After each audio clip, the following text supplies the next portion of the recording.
અમદાવાદના દાણી લીમડામાં work from home call centre ઝડપાયું છે। અમેરિકનોને ચૂનો લગાવતો સાહિલ મિર્ઝા ઝડપાયો છે। પોલીસે શ્રીદેવી પાર્ક સોસાયટીમાં દરોડા પાડ્યા હતા। અમેરિકાની મોટી કંપનીઓના નામે કરાતી હતી છેતરપિંડી અને લોનની લાલચ આપી વિદેશીઓ પાસેથી ડોલર પડાવતા હતા। તો એક વિદેશી નાગરિક પાસેથી અંદાજે 50,000 રૂપિયા પડાવ્યા અને પ્રોસેસિંગ ફી અને ડિપોઝિટના નામે ડોલરમાં રકમ ટ્રાન્સફર કરાવતો હોવાનો ખુલાસો થયો છે। પોલીસે આરોપીની ધરપકડ કરી વધુ તપાસ હાથ ધરી છે। તો આરોપી છેલ્લા 2 વર્ષથી પોતાના જ ઘરમાં ચલાવતો હતો કોલ સેન્ટર। પોલીસે લેપટોપ, મોબાઈલ અને રાઉટર સહિતનો મુદ્દામાલ કબજે કર્યો છે। ગ્રુપમાંથી એ લોકોને ટેલિગ્રામમાંથી વોટ્સઅપ ગ્રુપમાં ડાયવર્ટ કરતા હતા। તેમાં બધા વર્ચ્યુઅલ નંબરથી લોકો એ ગ્રુપમાં જોડાયેલા હતા અને એ ગ્રુપમાં એ લોકોને આ પ્રકારનો ડેટા બધો મળતો હતો કે જે લોકોના બેંકના સિવિલ સ્કોર જે કહેવાય એ બહુ ઓછો હોય એ લોકોનું લિસ્ટ આ લોકો મેળવતા હતા અને એવા લોકોને આ લોકો કોન્ટેક્ટ કરતા હતા લોન આપવા માટે કે તમારો સિવિલ સ્કોર વધી જાય એ માટે તમારે સિક્યુરિટી ડિપોઝિટ અને ઇન્સ્યોરન્સ કરાવવાનો રહેશે એમ કરીને એમની પાસેથી અમુક નાણાં $100, $500 એ રીતે નાણાં એ લોકો મેળવતા હતા અને આ રીતે ફ્રોડ આચરતા હતા। સુરતના વેસુમાં ચપ્પુ બતાવી લૂંટ ચલાવવામાં આવી તો મોલમાં સેલ્સમેનને લિફ્ટમાં બંધક બનાવી લૂંટ ચલાવવામાં આવી। પોલીસે સીસીટીવીના આધારે આરોપીની ધરપકડ કરી છે। આરોપીએ 17,500ની લૂંટ આચરી હતી। ઝડપાયેલ આરોપી સામે લૂંટ ખંડણીના અનેક ગુનાઓ નોંધાયેલા છે। તો આરોપી પાસા હેઠળ પણ સજા ભોગવી ચૂક્યો હોવાનો ખુલાસો થયો છે। અન્ય 2 આરોપીઓની શોધખોળ હાથ ધરવામાં આવી છે।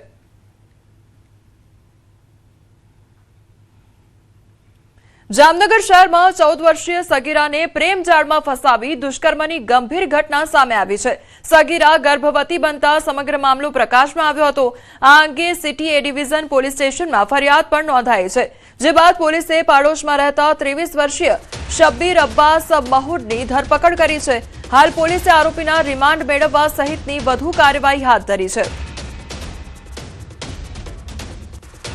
તેને પેટમાં દુખાવો થતો હોય ને સરકારી હોસ્પિટલ લઈ જતા ત્યાં તેને ગર્ભ રહેલો જણાયું કે બાબતની આગળની પૂછપરછ કરતા જે આ કામના આરોપી છે જેનું નામ છે શબ્બીર અબ્બાસ મહૂદ જે સગીર વયની છે તેની સાથે ફ્રેન્ડશિપ કરી તેની સાથે બળજબરીપૂર્વક શરીર સંબંધ બાંધી અને આ પ્રકારનું કૃત્ય કરેલું હોવાનું એમના દ્વારા ફરિયાદ આપવામાં આવેલી છે। તેને સિટી એ ડિવિઝન પોલીસ સ્ટેશનના સ્ટાફ દ્વારા અટક કરી અને હાલ આગળની પોલીસ રિમાન્ડ માટેની કાર્યવાહી હાલ કરવામાં આવી રહી છે। ઉનામાં 13 વર્ષીય સગીરા પર દુષ્કર્મ આચરવામાં આવ્યો હોવાનો કિસ્સો સામે આવ્યો છે। આરોપીએ સગીરા સાથે મિત્રતા કેળવી એકાંતનો લાભ ઉઠાવી કૃત્ય આચર્યું હતું। તો આ પાપનો ઘડો ત્યારે ફૂટ્યો જ્યારે સગીરા સુરત ખાતે તેના મામાના ઘરે ગઈ અને પેટમાં દુખાવાની ફરિયાદ બાદ હોસ્પિટલ ખસેડવામાં આવી। તબીબી તપાસમાં સગીરા 18 અઠવાડિયાની ગર્ભવતી હોવાનો ખુલાસો થતા પરિવારના પગ નીચેથી જમીન સરકી ગઈ હતી। આરોપીએ સગીરાને લગ્નની લાલચ આપીને વારંવાર દુષ્કર્મ આચર્યું હોવાનું સામે આવ્યું છે। સમગ્ર ઘટનાની જાણ થતાં પોલીસે તાત્કાલિક નરાધમની ધરપકડ કરી લીધી છે। ચોંકાવનારી બાબત તો એ છે કે આરોપી પોતે પરિણીત છે અને તેની પત્ની પણ હાલ 3 મહિનાની ગર્ભવતી છે।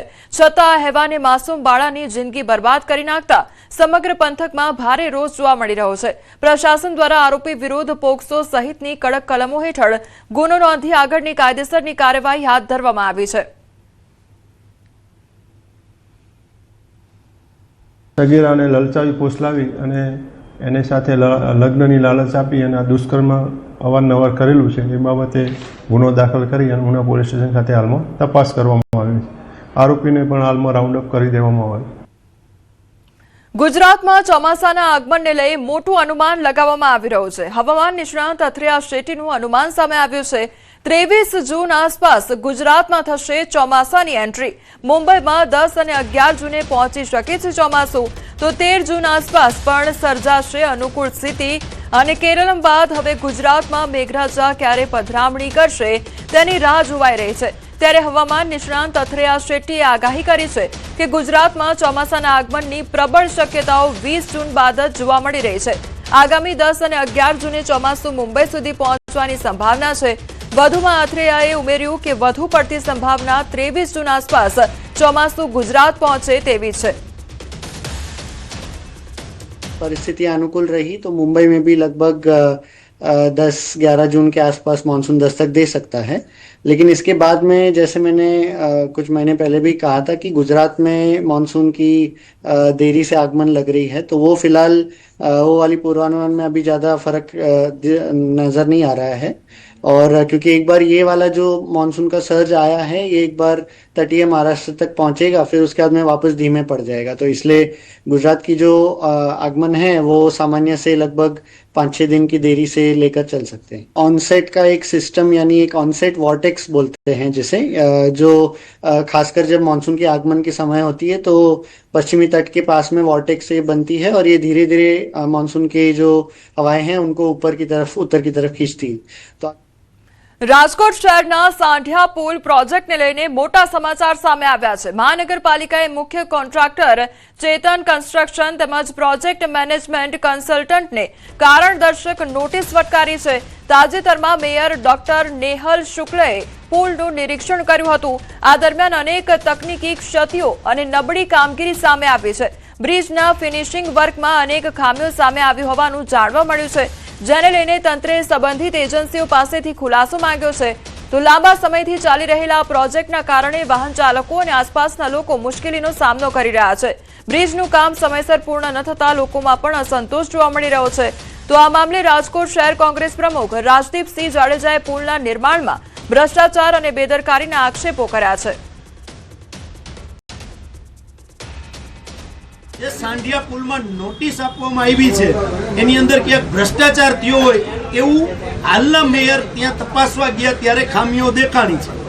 તો એ જે કોન્ટ્રાક્ટરને કોન્ટ્રાક્ટ આપવામાં આવ્યો ત્યારે પણ ભારતીય જનતા પાર્ટીના મેયર સ્ટેન્ડિંગ કમિટીના ચેરમેન હતા, તો ત્યારે ભારતીય જનતા પાર્ટી ચૂપ કેમ રહી? ત્યારે અમુક નાની મોટી ત્રુટીઓ આવી હતી જેને લીધે પૂર્ણ કરવી જરૂરી હતી, એટલે એ અંગે ત્રુટીઓનો રિપોર્ટ પીએમસી દ્વારા કોર્પોરેશનમાં કરવામાં નહોતો આવ્યો, એના ખુલાસા અંગે એમને નોટિસ કરેલ છે। શરૂઆતમાં જે થોડું ખોદાયેલું હતું એ મશીનરી ત્યાં મૂકવાને લીધે હતું, પણ એ પણ સરખું કરી દેવામાં આવશે। રાજકોટના ઉપલેટામાં ગેરકાયદેસર દબાણ પર બુલડોઝર ફરી વળ્યું। ભવાનીનગરમાં ગેરકાયદેસર દબાણો દૂર કરવામાં આવ્યા તો વોકડાના કાંઠે ખડકાયેલા દબાણો તોડી પાડવામાં આવ્યા છે। અગાઉ દબાણકર્તાઓને 3 વખત નોટિસ આપવામાં આવી હતી। દબાણકર્તાઓએ સ્વેચ્છાએ દબાણ દૂર ન કરતા તંત્રએ કાર્યવાહી કરી છે। પાલિકાની કાર્યવાહીથી દબાણકારોમાં હવે ફફડાટ વ્યાપ્યો છે।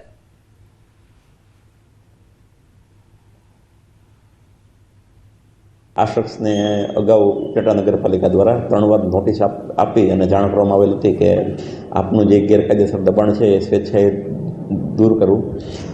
અરજદાર આ ઉપરાંત જે શખ્સ દ્વારા દબાણ દૂર કરવામાં ન આવતા ઉપલેટા નગરપાલિકા દ્વારા એ અલગ અલગ કચેરીના સંકલનમાં રહી અને દબાણ દૂર કરવાની કાર્યવાહી કરવામાં આવેલ છે। રાજકોટ મહાનગર